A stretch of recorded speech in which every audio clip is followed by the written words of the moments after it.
Hello and welcome to the Gooner Talk, back again with you guys for another episode of what is the Raw Reaction Show. An incredibly raw reaction show.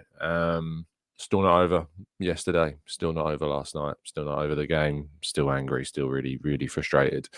But good morning to those that have joined us. Thank you so much for doing so. Really do appreciate everyone always for tuning in, especially during the tough times. It's easy to do it when we're riding high and things are going well and things are going your way and you're picking up points, you're top of the table. It's a lot easier to do it then, especially on a Sunday.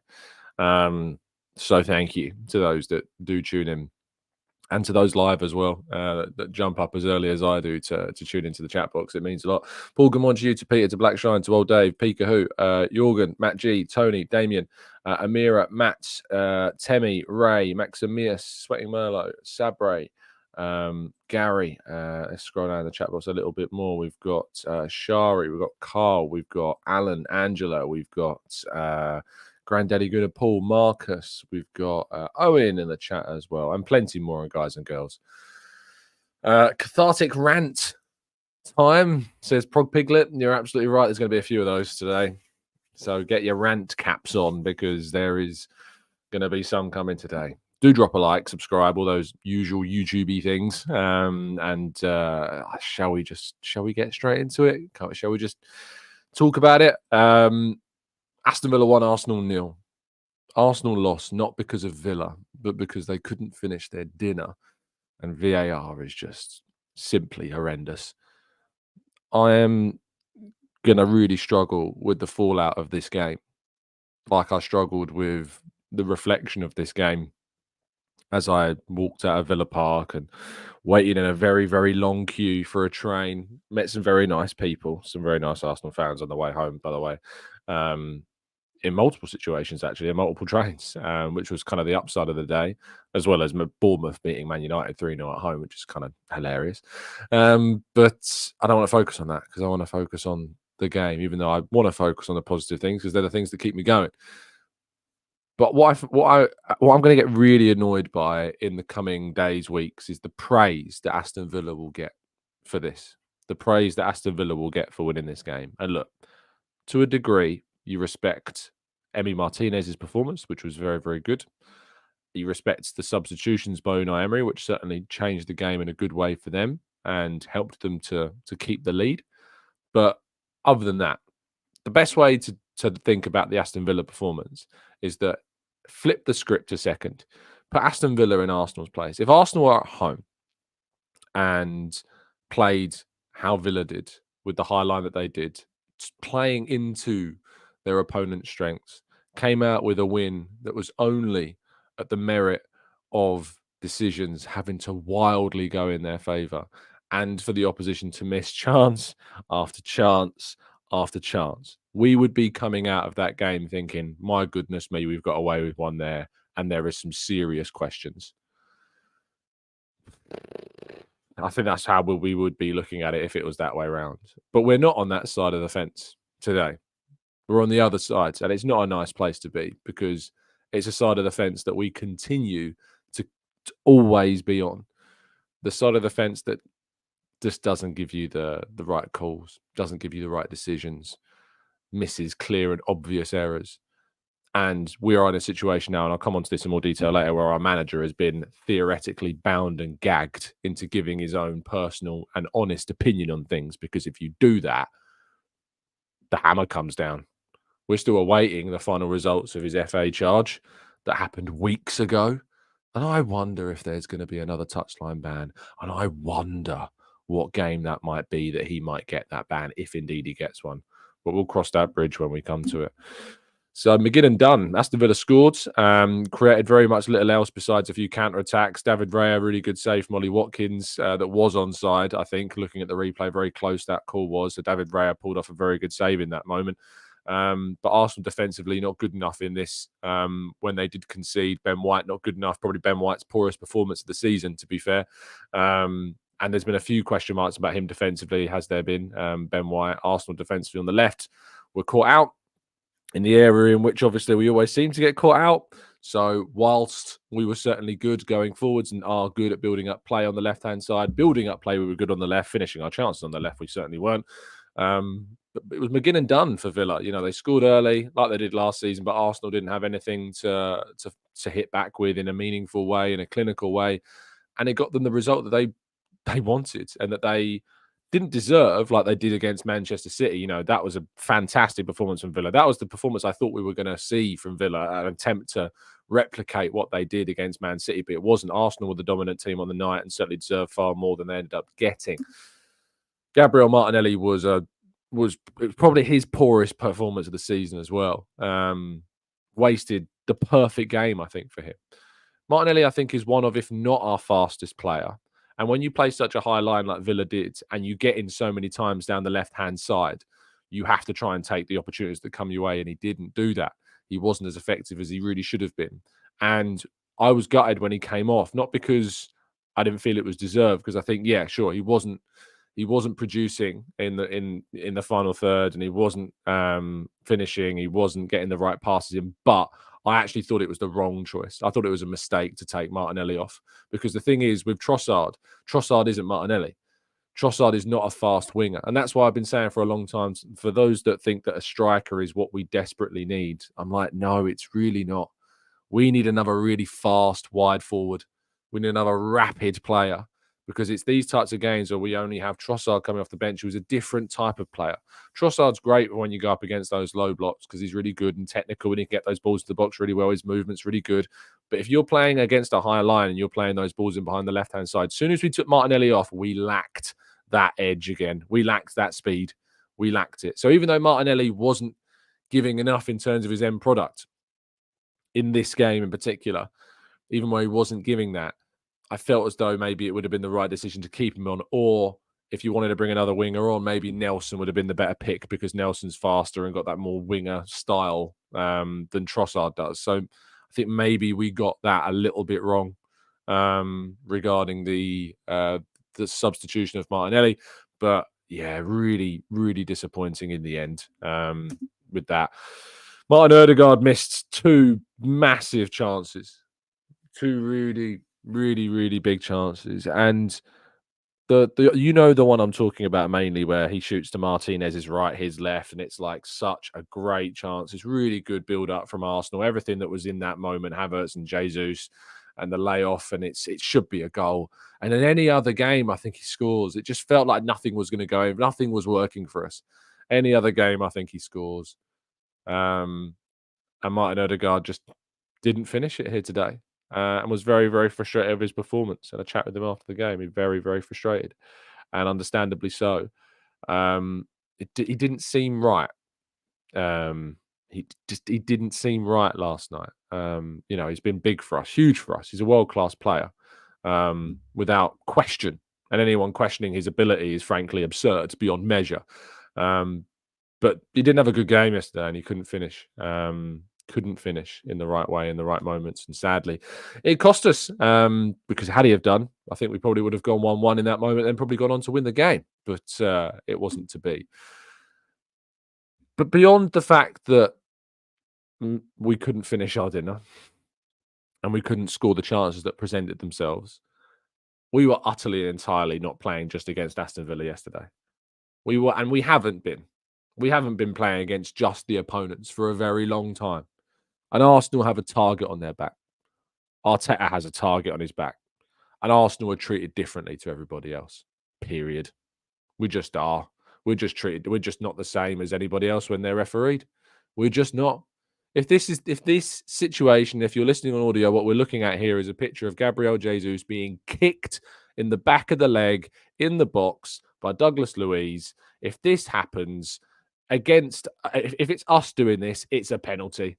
If this is the other end of the field and Gabriel kicks through Ollie Watkins in the same way that Luiz kicks through Gabriel Jesus, it's a penalty to Aston Villa. I would bet my life savings on it, because it's just the way it goes.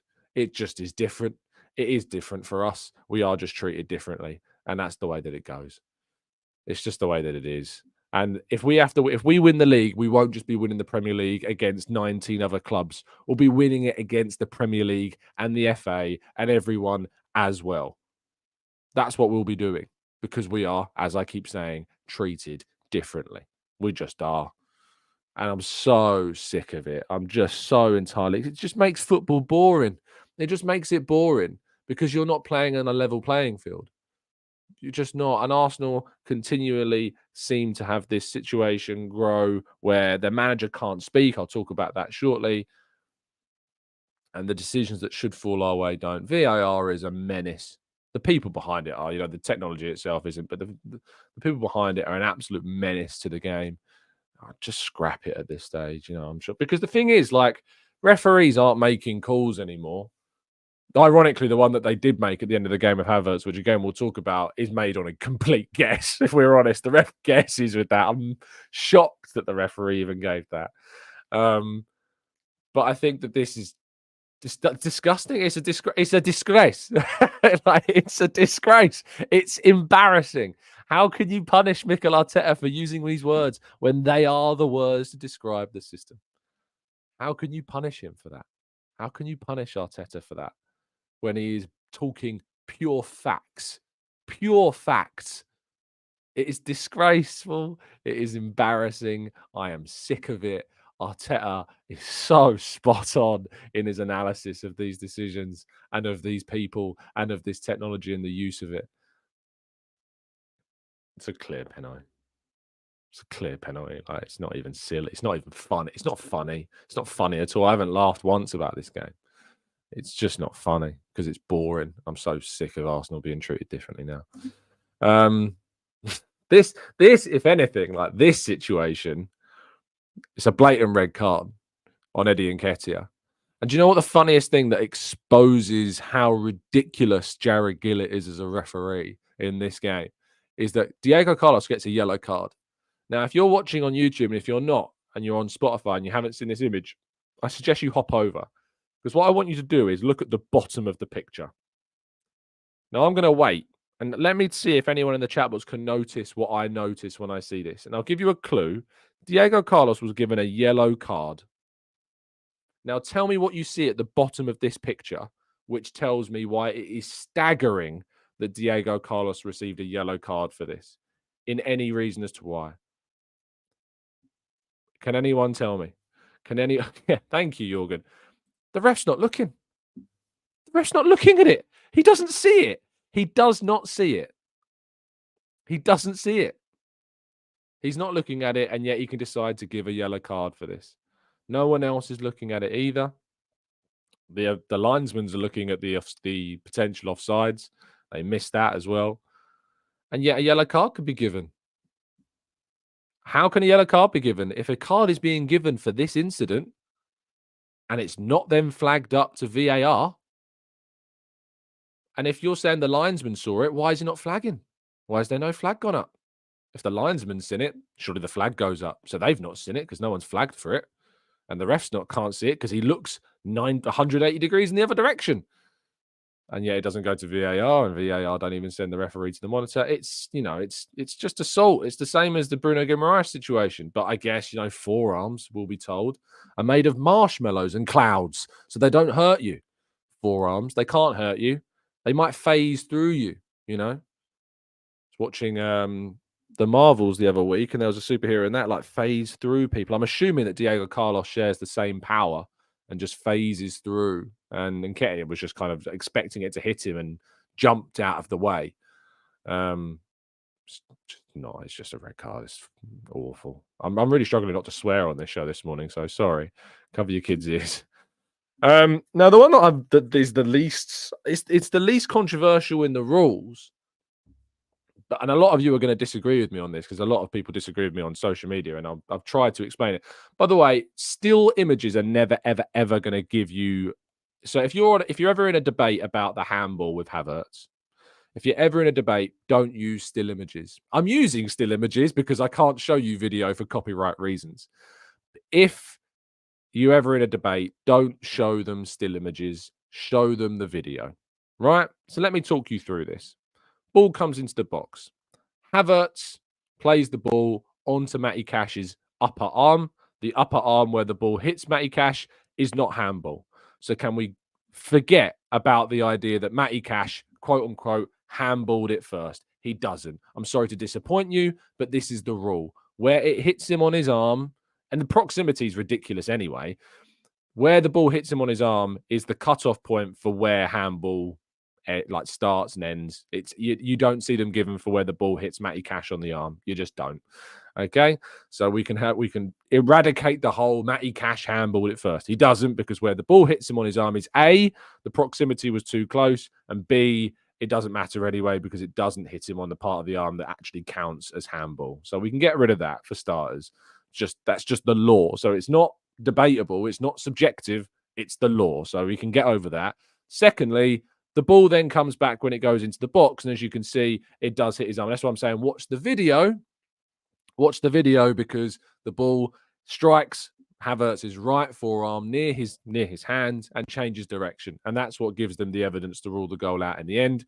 And then thirdly, it then hits Matty Cash's left arm after it hits Havertz's right forearm. And then it hits Havertz's right hand again. It actually hits Havertz twice on the arm in the build-up to this goal. And then to just get rid of any kind of discrepancies over who scored, Havertz was the one that finishes. Eddie Nketiah doesn't get a single touch on the ball. I had the benefit of seeing every single replay and every single angle at the time, and it became very obvious very quickly that Eddie Nketiah does not touch this ball at all. Havertz is the one that little flicks it in, and because it was Havertz that scored, it's handball by the rules. Nketiah, had he scored, had Nketiah put the ball in the back of the net, then it would have counted, and Arsenal would be running away with a 1-0, 1-1 draw, and probably very happy with it, to be fair, considering how we played. So whilst I'm fuming and angry at the penalty, whilst I'm fuming and angry at the red card, by the letter of the law, this is handball and shouldn't count. Now, the discussion that we need to have, the discussion that we need to talk about is obviously the handball rule itself. It's ridiculous. I don't think there's too much debate about this. This should never in a million years be handball. It's not intentional. He doesn't mean to do this. We've seen it in the Manchester United game, Uwatara at the end. He doesn't mean to handball it. He's stumbling forwards. His arms are flailing. In this situation, you have no control really over where your hands are. Neither does Matty Cash, by the way. And I think in these situations, there should be the benefit of the doubt just given to the centre forward in this situation. And, you know, the goal stands. That's the problem. You shouldn't be annoyed at the application of the rule because it is by the letter of the law a handball. And I've talked you through the reasons why. And as I said, don't use images, don't send me still images, because only send me the video, because the video shows you exactly why it is handball. But it shouldn't be. You know, the rule is ridiculous. The rule is stupid. It's really unlucky for us, because we did deserve more than we got in this game. We didn't deserve to lose this game. Yeah, as I said, had Nketiah fired the ball in the back of the net, which he didn't, we would have been running away with a 1-1. But because it was Havertz that did it, through no fault of his own, by the way, Havertz, I thought, had a good game, and in the end, probably one of our better players, in fact, and deserved to get another goal. So yeah, it was a real shame for Havertz. But if Nketiah gets his foot to it first, it's 1-1, and it is what it is. Now, Mikel Arteta has been silenced, and it is disgraceful. You watch back his post-match interview, if you watch back his press conference, all of that will tell you, all of that will show you that he can't speak his mind. People can't have opinions anymore. It's a dictatorship is what this is. We are silenced. Managers are silenced. Players are silenced. Players can't make an opinion. Managers can't comment, because if you do, you will be punished. You will be, unless your name's Roberto De Zerbi, of course, in which you can turn around and say that you don't like 80% of referees and get a slap on the wrist. But in particular, Mikel Arteta is just treated differently because he's young and he's at Arsenal, and he's a really encouraging manager that challenges the elite, I think, and has challenged the elite with his style and his play and his players as well. And it's like, Arsenal don't deserve to be where they are, so we're going to change that. Mikel Arteta shouldn't be able to call us embarrassing, even though we all know that it is. Mikel Arteta can't be allowed to call us a disgrace, even though it is disgraceful. So we're going to punish him, and we're going to silence him, and we're going to metaphorically gag the guy to stop him from speaking. And that's how he feels now. And that's what's so apparently and blatantly obvious, is that he feels he can't speak his mind. Post-match interviews and press conferences may as well not happen when you're talking about refereeing decisions. They should just make it illegal for them to ask questions about any of the refereeing choices, because managers cannot speak their mind anymore. Managers cannot speak their mind. Arteta in particular. Arteta can't speak his mind anymore. Arteta can't give an honest opinion because he will get banned.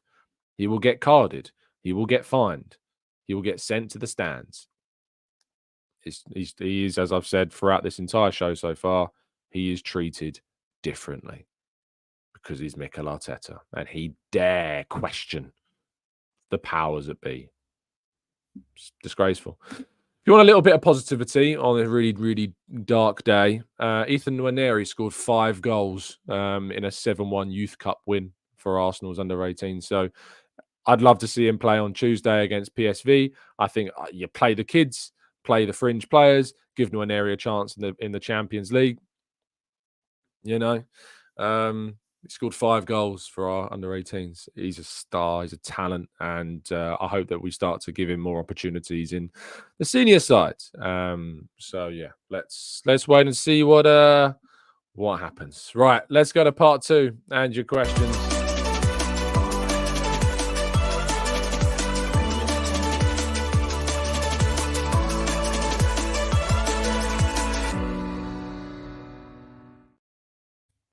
Wow, I ended up getting silence before the end of part 2, before the end of part 1 then. The mid-part played by itself. They want to silence me. They're hacking in. They're hacking in now and stopping me from talking. Yeah, so it was weird because I was looking forward to doing the show in some ways because I wanted to get a lot off my chest, and I think I've done that. And in some ways, I know that there's probably going to be comments that are going to annoy me. Let's go into the chat. Let's take some of your questions, shall we? George said, do they consult the managers and players before making up these rules? I don't know. Maybe. They often do those consultation meetings with managers at the start of the season. They obviously give managers and players and sorry, not players, the teams the chance to vote on certain things. And that, by the way, is a silly system because you need 14 teams to pass a vote. If you have 7 teams that say no, then it's no, as we saw with the recent loophole with the loaning of players and clubs that are owned by the same team, which, by the way, shouldn't be put to a vote of the clubs. It should just be outlawed because it's a joke. That's another joke of a decision. This sport, man. This sport is ridiculous. Igbo says, why was the penalty not given against Jesus? Your guess is as good as mine, Igbo. There is no reason. There is no reason why that penalty shouldn't be given. Absolutely no reason at all. It's a foul. He kicks him in the back of the leg. And it's not like Jesus kicks the ball away so we can't even go get it. He only touches the ball slightly ahead of him. And then Luis just clears him. Utterly clears him. As I said, if we win the league this season, we won't have just won the league against 19 other teams. We would have won the league against the powers that be as well. And that's why I necessarily can't see it happen. I can't see. For us to overcome the odds that are against us, for Arsenal to overcome what the challenges they face, where they're not getting the decisions that other teams get, they're not getting the fortune that other teams get. You know, it's almost, it's crazy. It's crazy. But there is also the matter of fact that the referees and officials are not good enough. They're terrible. The quality and standard of refereeing is deplorable. And they've actually introduced a lot more. I think there's a fair few new referees coming to the league this season. Do you notice something though about all of them? There's something very similar about all of them. If you haven't caught it by now, I don't think you ever will. Oh, Dave says, Tom, if you had to predict what percentage would you put on Ethan Nwaneri becoming a starter for us someday? 70%. I think he's a brilliant talent. Yeah, one of the best in the academy for sure. Marcus says, off to the ladies today. Hopefully they can topple Chelsea. It will not be easy. Yeah, I mean, that's the only thing that can really save the weekend a little bit, you know, is the hope that we can down Chelsea. Very, very tough, but that would be nice to end the weekend on a high. George says, we so love watching post-match interviews. It shows the emotion and passion. Why remove it from the beautiful game? And the thing is, like, no manager is going into interviews and saying that the referees are cheats. No one's going into the post-match interviews and saying, like, and abusing referees. saying that a performance of a referee was embarrassing or the performance of a referee was disgraceful is not crossing a line. It might be a little hyperbolic, sure, but in the emotion of the game, in the context of the game, there is nothing wrong with that, especially when it's accurate. I think Stuart Atwell, I don't want to get this wrong because it would be wrong if I did. Atwell, Arsenal. I'm pretty sure he came out with a quote the other day. I thought there was maybe I've been fooled by someone on social media, but I thought there was something to do with the Arsenal VAR at Newcastle saying something about going to the monitor, but I may have been duped by someone online making something up. But I thought I saw a quote, but I'm not going to use it because I can't see it on Google, and if it's just coming from social media, then it's very, very risky indeed. Rich, who is an Aston Villa fan, says you had so many chances to win the game, but we're not clinical in front of goal. It's been a great week for Villa. Wish you all well. And when rival fans come into the chat, these are the types of comments that I hope for. You know, it's not riling us up. It's not mugging us off. It's not trying to get a reaction. It's just from a completely fair perspective. So, Rich, I wish you well for the rest of the season, other than when you come to Arsenal, of course. And you're spot on. You know, we had a lot of chances to win the game. We didn't take them. And that's the big thing. However, I would be, Rich, very interested to get your thoughts on the penalty call for Jesus and the red card from Diego Carlos, because I think it was a blatant penalty. And I think it was a blatant red card. But by the letter of the law, the Havertz handball was correctly ruled out. So, but yeah, that's the type of rival fan response that I live for. It's those types of comments. So thank you, Rich, for your contribution to the show. JD says, Klopp has criticised Paul Tierney before. I remember his comments being more disrespectful than Arteta's, but he wasn't punished. There's double standards. Stuart says, in your opinion, how do we influence real change in refereeing? I don't know, mate. I don't know. There's a recent movement about, you know, trying to stop abusive referees, which I agree with. I agree with that.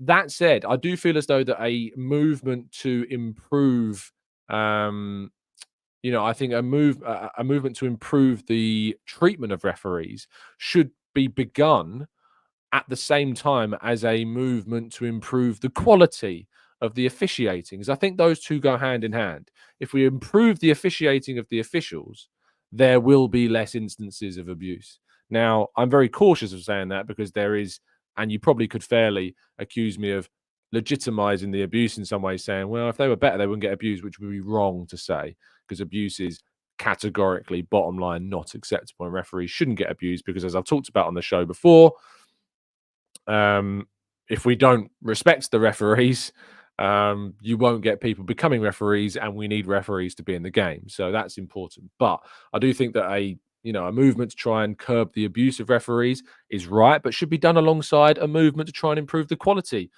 and diversity of officiating as well. Vegas Gunner says, are all the rest in the Premier League from the Manchester area? Most of them are from up north, and all of them, I think now, even after they've added some new ones, apologies if this is incorrect, but I think all of them are white. There is no diversity in Premier League officiating, none at all. None whatsoever. The Arsenal perspective says, I think now that we have to play the game knowing that we won't get many/any decisions, we must just win the game with our 11 against the opponents, which is seemingly, quote unquote, 12. And you're not wrong. We deserve more than we came away with yesterday. I don't think that's controversial. I don't think many Aston Villa fans would disagree that Arsenal deserved more than what the scoreline ended up being. But we didn't take our chances. And that was a really, really big problem. Gunner Dude says, Tom, there was a lot of negativity last night about the team, but I thought we did all right. It was just one of those occasions where we came up as a team on a tidal wave of momentum. You know, I agree with you. I'm not worried about that performance. I'm not worried about that performance at all. I'm worried about our finishing. I'm worried about us not taking our chances. But if we think about Arsenal at the start of the season, we were winning games and have been winning games, but haven't necessarily been creating loads of chances. That was one of our big problems at the beginning of the season, is we weren't really creating enough chances, even though we were picking up some key and big wins. But yesterday, we created more chances than we created in a number of games combined that we won yesterday, you know. So it's just that little bit. It's just that fine line between scoring and not. that was the difference between Arsenal picking up points or 1 point yesterday and not. So I wasn't concerned by the performance. I think defensively there's a few questions about the goal. Ben White obviously coming back from his injury hasn't not looked on it. We missed Tomiyasu. We missed Partey. We missed Timber. Yeah, we've got so many stupid injuries out at the moment. It's so frustrating. Arsenal can't go for a season without losing loads of key players for loads of games. It's just the way it goes. And people talk about, oh, well, Arsenal should invest in more depth. And it's like Timber, whole season. Partey, nearly all season. Tomiyasu's now out for more than a month. Jesus had another knee issue at the start of the season. We've lost Smith Rowe for weeks again. Vieira's out for more than a month until the new year. They're like, we have depth. It's gone. We don't have depth because it's gone. We've got 5 major injuries that's keeping players out for extended periods. So don't come at me about we should have spent more in the summer. We have loads of depth. Loads of depth. Rich says if the penalty was given, VAR wouldn't have overturned it. VAR is an arse, and I've seen the same given. And that's the thing, is that like we've seen those given by VAR and we've seen them not. And it's just that consistency, Rich, that we are lacking. We're lacking that consistency in the game. Some refs give them, some don't. I think by the letter of the law, it's a blatant pen. Like Luiz gets nothing on the ball and he gets all Jesus's leg and brings him to the ground. It's a blatant penalty. African Fury TV says you missed when the ball hit the ref and went to a Villa player right after when the Villa player gave the ball to an Arsenal player near the box and the ref called the play back. I was fuming. Again, it's the rules, unfortunately. But yeah, referee getting in the way. It's never happened before, has it? Monkey Berry says, if Mikel was on the touchline yesterday, do you think he might have affected the performance in a more positive way? Potentially, yeah. Not having him on the touchline is definitely a factor. I think it may be us not looking as good as maybe we could have been. So yeah, I remember sitting here and watching people say that Albert Stuvenberg should take over from Arteta after we played so well against Manchester City. When he had that other last game where he was on the touchline. I don't think there's many people saying that now. So yeah, there you go. John says, is there a correlation between the World Cup and the amount of serious injuries this season? Probably. There's been a huge amount of injuries this season for key teams. So I'm sure there's definitely a correlation between the number of games and the number of injuries over the last couple of decades. As games increase, injuries increase, fatigue increases, without question. Ethan says, Tom, do you think removing the term clear and obvious and just getting refs to review these incidents would be more helpful? Stuff the off-field screen, bring it to them on the field and speed it up. You could have like a screen come down from the heavens in front of the referee, or they could have like a monitor on them. Maybe they have like a little digital device which they can pull out. It's Wi-Fi connected and they can watch it there. They don't have to run over to the monitor. They could just assess it on a screen that's on their person and make a decision there. I think the big problem with it now is that referees are relying on VAR. We know that they do it with offsides, because they don't put their flag up anymore. But referees aren't making decisions anymore. Referees are letting the play go on and then hoping that if there's a mistake made, that the VAR does it. And the problem with that, and the biggest backwards way of thinking about it, is the idea is that VAR is not there to re-referee the game. But referees are expecting it to, because they're saying, if something's a bit borderline, they're not giving the decision anymore. They're not giving the decisions because they're relying on the VAR to turn around and tell them if they've made a mistake. The problem with that is if there is something like yesterday where there's an arguable, I don't even think it's arguable, to be fair, that it wasn't a penalty. But if the ref gives that, there is no way on God's green earth that they rule that out if the referee gives the penalty. No way in hell is VAR not or overturning a decision to give Arsenal a penalty. And that's the problem, is that referees won't make calls anymore. And the irony is that the call the referee did made was right at the end of the game when he ruled out the Havertz goal with a complete guess. He completely guessed with that. Got it right, but he guessed. And that's a problem. When the referees are guessing, it's a problem. So you've got to give the decisions. You can't rely on the VAR to bail you out, because the VAR's rules aren't designed to bail referees out, because the VAR is not there to re-referee games. And so if you don't make calls, the VAR isn't going to back you up, because you've got to have the VAR to change the referee's decision, that are given. That's what they should be there for. The VAR should be there to change a referee's call that is made that they give, in my opinion. So referees should be encouraged to give decisions that are borderline, and then the VAR can rule out whether or not it's clear and obvious. So if the referee thinks there's a chance something could be a red card, give the red card, and then VAR can overturn it. If the referee thinks there's potential for a penalty, or if there looks like there's a foul, give the penalty. And then if we can assess those things and we realize, no, it's not a red card, or no, it's not a penalty, then the VAR can rule it out. But when we're in a situation where the referee's not given the call, then it is up to the VAR to re-referee the game and to then make that call. And that's just wrong. It's just broken. It doesn't work. And so, yeah, unfortunately, we're in a position whereby even if it's any other clubs, Arsenal, as I've said before, just it feels like we're very much treated differently as a football club, and that's the way it goes. And there's too much evidence to suggest now that that's not the case. Florinda says Martinelli was the worst player yesterday, and Trossard failed to make an impact on the game. In January, we need to sign at least 4 players. Good luck with that. Not happening. Again, like this. And the thing is that people will actually criticise Arsenal for not signing 4 players, and that's a problem. That's a problem. Because it's not realistic, and it's not, because Arsenal have got 5 key players out injured at the moment. So I'm not surprised people say we need to sign 4 players, because we've got 5 key players that could start for us out. Vieira sometimes could start for us in left 8. Smith Rowe sometimes could start for us. Timberson certainly start for us. Tomiyasu can certainly start for us. Partey can certainly start for us. And we've got 5 potential starting players out. And we're saying we need 4 players. I'm not surprised people say we need 4 players, but it is ludicrous to think that we would get 4 players in January. The idea is that, you know, that we can go into the market and probably get 1, maybe 2, if we're very lucky. So, yeah. Clario says, humble yourselves. Thought you only had to turn up the Villa. Again, the complete 2 ends of the spectrum. Rich, Villa fan, absolutely brilliant. Really thoughtful comment. Clario, anonymous idiot. So, yeah, it's the way it goes. You can always have both ends of the spectrum, can't you? Arsenal Perspective says, sign 4 players. Sorry, that's not going to happen. The sign 4 players, do you really think that they will have bed in straight away? Oh, sorry. I was really wondering what that meant for a second. We might not sign half that. Mr. Sky says, Arsenal take 2 to 4 years to win the Premier League. Not too long. The best time to win the Premier League is last year, but they bottled it. Saka and Martinelli are beasts, and Arsenal have Xhaka, and the Xhaka is a beast at Bayer Leverkusen. I don't think we've missed Xhaka in the same way that a lot of people think we might have.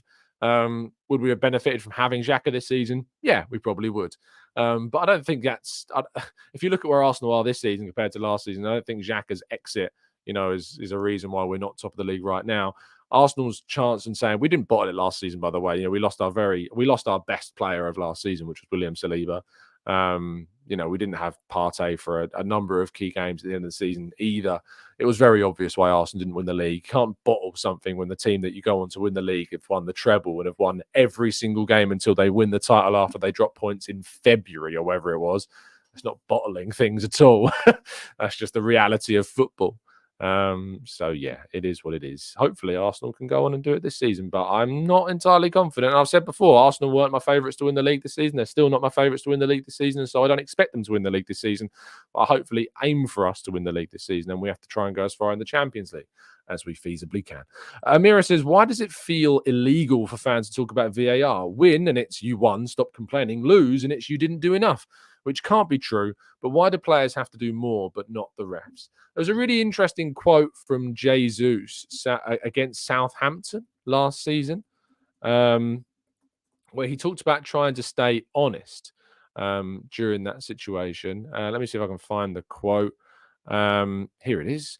Gabriel Jesus details his chat with referee who wrongly denied Arsenal a penalty in the game.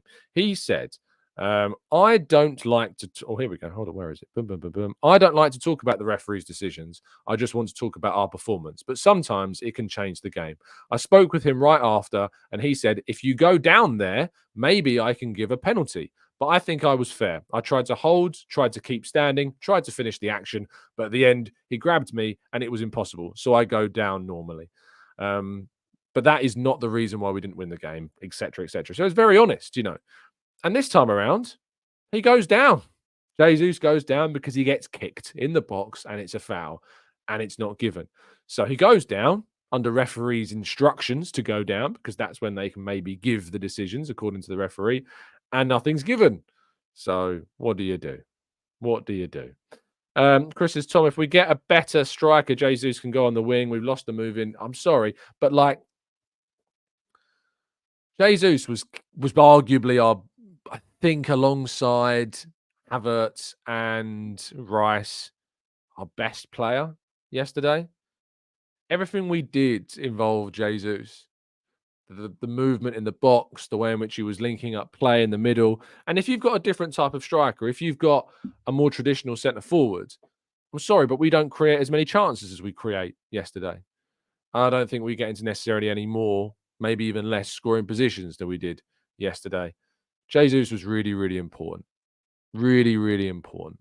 So it is what it is. Nigel says you moved on with you miss your chances. That's it. Move on with grace. Look, again, it's just hypocrisy at the end of the day. And we're going to get, because obviously the video has the words Aston Villa. And I've got a few friends who are Aston Villa fans, and I have a lot of respect for Aston Villa as a football club. I think they've done great things to come from where they've come from, of getting relegated not so long ago, to decide to sack Steven Gerrard and bring in a coach who's a good coach, Unai Emery, perfect type of club for him. And he's taken Aston Villa to a level in which, a fair few years ago, no one thought possible. But fans like Nigel are a problem. Fans like Nigel are an issue because they lack objectivity. They lack fairness. And the irony is, I'm sure Nigel has been one of those people that when Aston Villa have been mugged off by a decision, that they can't shut up about it. And that's the issue. That's the problem, is that the fairest analysis of this game is that Arsenal deserve more than what they got. Arsenal were mugged off by the referee's decision-making. Arsenal were terrible finishers. That's the situation.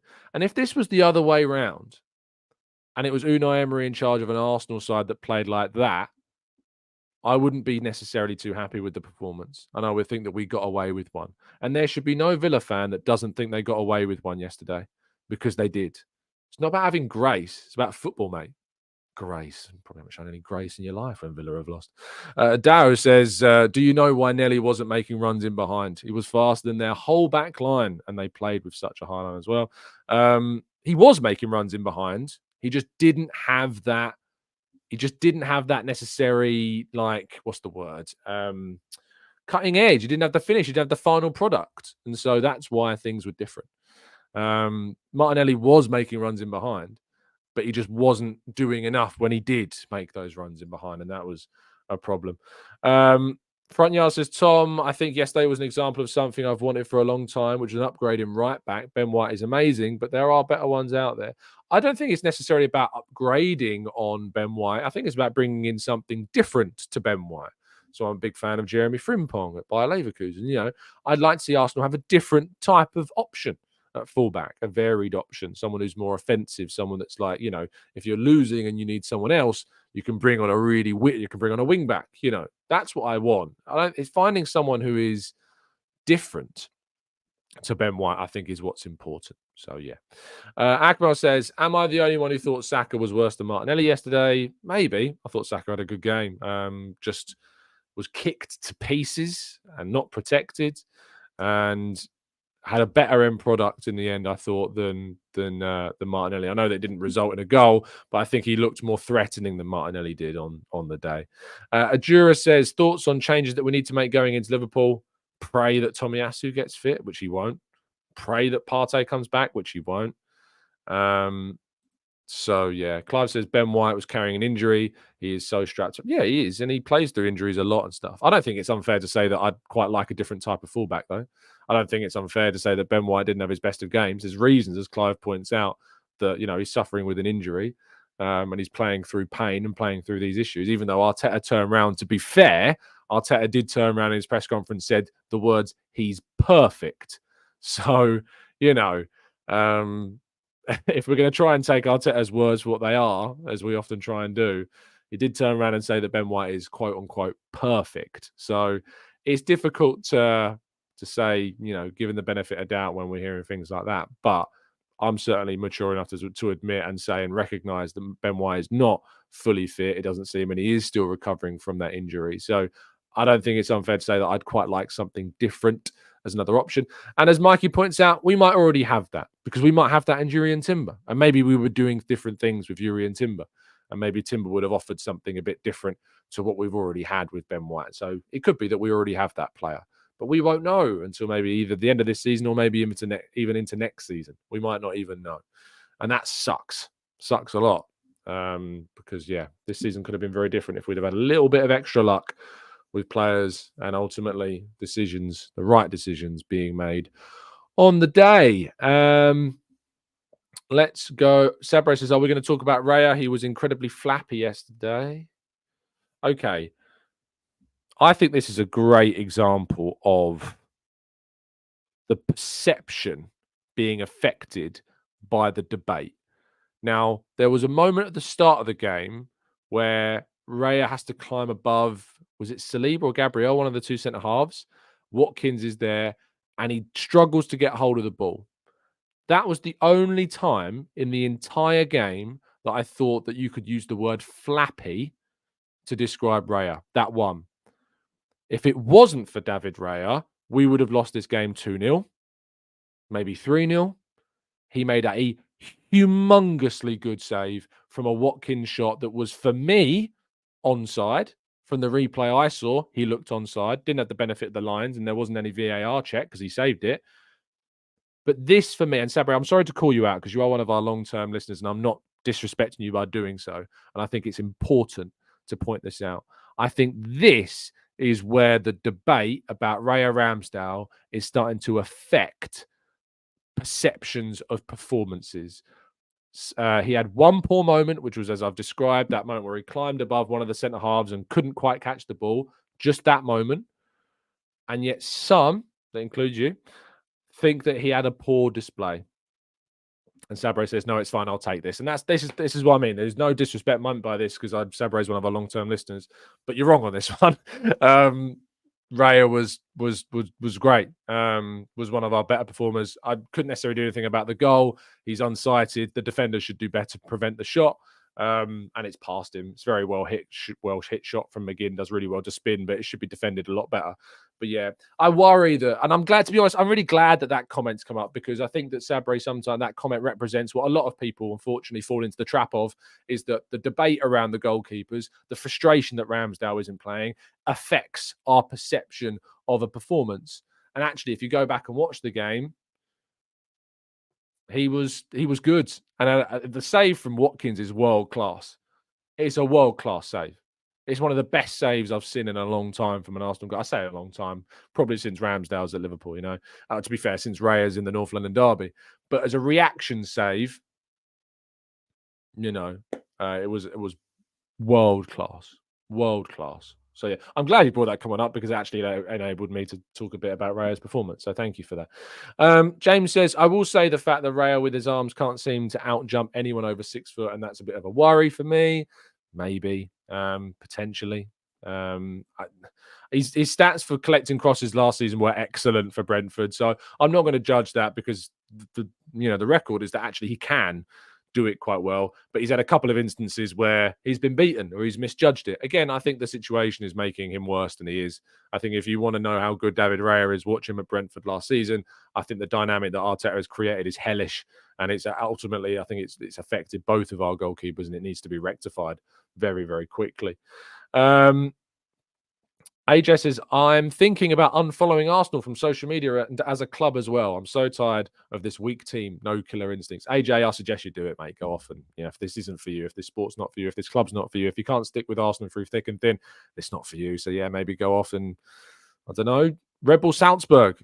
Good team. Go support them. They win the league every single year without too much challenge. Go and enjoy it. This ain't for you. So yeah, I'd probably give into those impulses and go and leave Arsenal for all I care. Bambino says, Tom, Arsenal needs a proper centre forward. Praising Gabriel Jesus for his link-up play simply means our attacking midfielders are not good enough. We need him scoring, not creating. What did he do on Tuesday night? Didn't he score, get an assist, and had a key moment in our first goal? That's what bugs me.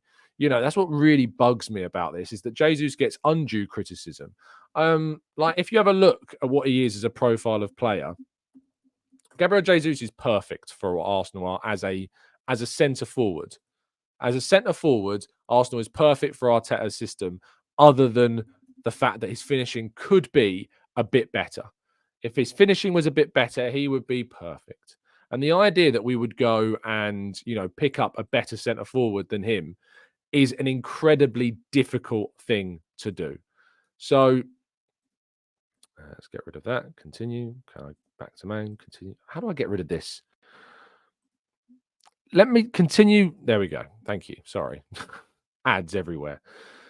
This is Gabriel Jesus on FB Ref. This is his profile. Now, I'd like that to be higher. Non-penalty goals, 79. I'd like that to be in the high 80s. I'd like that to be in the high 80s. His shots could be higher. His assists could be a bit higher. His expected assist goals could be, his assists could be higher. 80s fantastic for a striker. Shot creating actions. Look at how all-rounded he is. Look at what he gives this team. Look at what he brings to this team. That is what Arsenal's centre forward position is about. That is what Arteta wants. So those of you that want a different striker, what you need to do is ask for a different manager. That's what you need to do. Is you need to ask for a different manager with a different philosophy. Because for what we do, he's perfect. Bar his finishing, which needs to be a bit better. And even then, I still think he scores plenty of goals. Last season, if he wasn't injured, he was on for about 17 to 18 goals. Not goal contributions, goals. He got 11, 12 goals last season. He missed a third of the campaign. He was on for about 17, 18 goals last year, So if you want to find somebody, you've got to find somebody that does this and better. It's all well and good saying, I want a striker that scores more goals. But if they don't do all the other things that he does, it's pointless. It's pointless because Saka doesn't score as many. Martinelli doesn't score as many. Trossard doesn't score as many. Odegaard doesn't score as many. Havertz doesn't score as many. And so our centre forward might score a few more goals, but I guarantee you the others around him don't. I guarantee you the others around him don't. There is just no way that they do. And this is the reason why. Now, is there a better player that does this type of thing? That's the question you've got to ask. I'm not sure there is too many, if any, that do this a bit better than what Gabriel Jesus does it. It's going to be very, very hard. I think one player, which I don't think Arsenal got a chance in signing, is Lautaro Martinez. He's got very, very good. I mean, if I show you that's Jesus's. Let me show you Lautaro Martinez. That's his 97 percentile for non-penalty goals, 92nd percentile for non-penalty XG, 88th, which is better than Jesus for shot creating actions. The thing is with Lautaro Martinez is that he plays usually in a two-striker system more often than a single striker system.